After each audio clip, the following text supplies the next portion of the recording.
ये अभी थोड़ा सा पानी लगने से यहाँ पे चारा हो गया है। जी। यहाँ तो अपन ने गोबर खाद डाल के बेड बना लिए, पर अब ये चारा हो गया है, तो अब इसका क्या करें? जैसे इसमें चारा हुआ है तो ये जो आपका बेड है ऊपर वाला जी। इस पे अपन बक्खर चलाएंगे बेलों से, और बक्खर के अंदर एक तार लगाएंगे ताकि जो छोटी घास है ये उस तार में अटक जाएगी और निकल जाएगी। और ये जो बीच वाला नीचे वाला हिस्सा है इसमें अपन पावर टीलर चलाएंगे, तो पावर टीलर जो चलेगा इसको खाद बना देगा और जो मिट्टी रहेगी उसको बेड के साइड में लगा देगा। अच्छा। तो ये अपनी ज़मीन बढ़िया तैयार हो जाएगी। इसमें वीडीसाइड का स्प्रे या वीडीसाइड यूज़ ही नहीं करना है। अगर केले की खेती करना है बेस्ट, उसमें चारा मार दवाई नहीं डालना है। हाँ, हमको क्योंकि सबसे पहले यही एडवाइस मिली थी कि बोले भैया चारा हो गया है, डालो नहीं, चारा अगर मार। एक बार आपने चारा मार डाला है तो ये मान के चलिए कि आपका केला 1 महीने लेट हो जाएगा। अच्छा, तो भैया ये हो गया। सपोज अपन ने ये आपने जैसे बताया कि यहाँ पे बक्खर और टिलर चल गया, चलाना बिल्कुल। फिर उसके बाद क्या क्या करना है? जैसे अभी अगले 10 दिन में अपने पौधे आ जाएंगे और अपनी लगाने की तैयारी है। जैसे ही ज़मीन तैयार होती है, आपका बेड तैयार हो जाएगा, तो इस पे अपने को बेसल डोज डालना रहता है। मैं प्रति हज़ारी में बात करूँगा, केले पे जो भी बात होती है वो प्रति हज़ारी पे होती है। तो 1000 पौधों के लिए सुपर फास्फेट आपको 3 बैग डालना है जी। 3 बैग सिंगल सुपर फास्फेट डालेंगे, 1 बैग अमोनियम सल्फेट डालेंगे, 1 बैग पोटास डालेंगे। ये तो हो गया खाद। उसके बाद अपन माइक्रो न्यूट्रिएंट डालेंगे इसमें। 1000 पौधों पे 10 किलो जिंक जाएगा, 10 किलो फेरस जाएगा, 10 किलो सल्फर जाएगा, 10 किलो मिक्स माइक्रो न्यूट्रिएंट डालेंगे और 5 किलो बोरेक्स डालेंगे और 10 किलो प्लांटो ग्रेन्यूल, जो प्लांटो झाइम करके आता है वो प्लांटो ग्रेन्यूल डालेंगे। और अभी नया सॉइल एप्लीकेशन के लिए माइक्रो राइजा आया है जो सॉइल में डाल सकते हैं, तो 10 किलो वो डालेंगे, उसके भी बेस्ट रिजल्ट आएंगे आपको। तो ये सारी चीज़ें डालने के बाद बेड में मिक्स हो गया, वो मिक्स हुआ या बक्खर से मिक्स हो जाएगा आपका मटेरियल।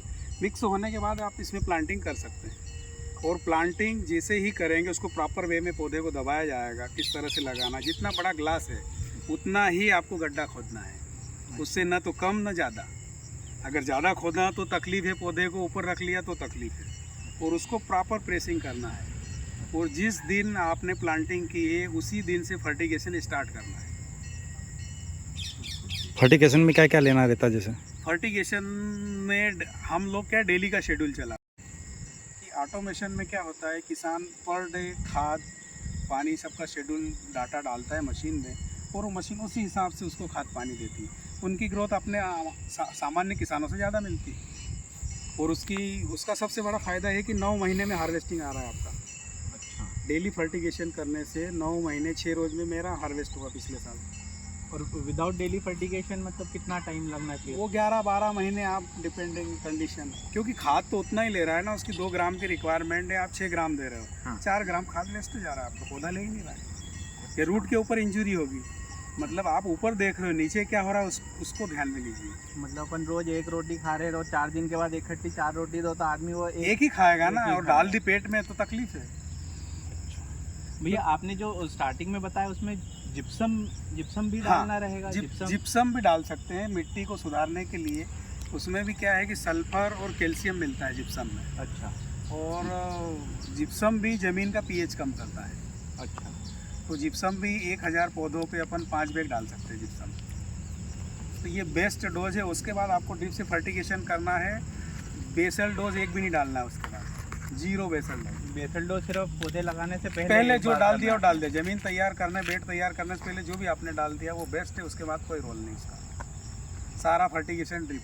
क्योंकि ड्रिप आपने किस लिए लगाई? पानी देने के लिए ड्रिप थोड़ी नहीं। ड्रिप की टेक्नोलॉजी ये है कि उत्पादन बढ़ाना है, पौधे की रिक्वायरमेंट इतना ही खाद जाएगा, घुल के जाएगा, हर बूंद के साथ खाद जाएगा।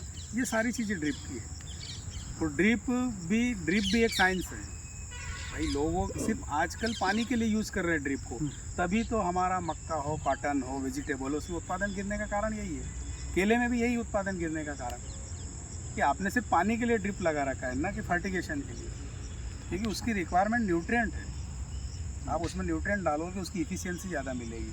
आपने हाथ से खाद डाला उसकी इफिशियंसी 25% मिलेगी, ड्रिप से डाला उसकी इफिशियंसी आपको 90% पे जाएगी। इतना फ़र्क है, लगभग 4 गुना फ़र्क है। तो यील्ड और क्वालिटी में बराबर फ़र्क आना ही आना है। क्योंकि केले में बहुत सारी अफवाहें होती है, लोग कहते हैं ऐसा होता है वैसा होता है। साइंटिफिक और ऑथेंटिक बात बोलना बहुत ज़रूरी है, इससे अपने किसानों का ही नुकसान है। कि कोई भी कंपनी वाला आया उसने ये बता दिया, अरे भाई आप ऑथेंटिक बोलो ना, किसान को प्रोडक्ट बेच के चले जाते हैं।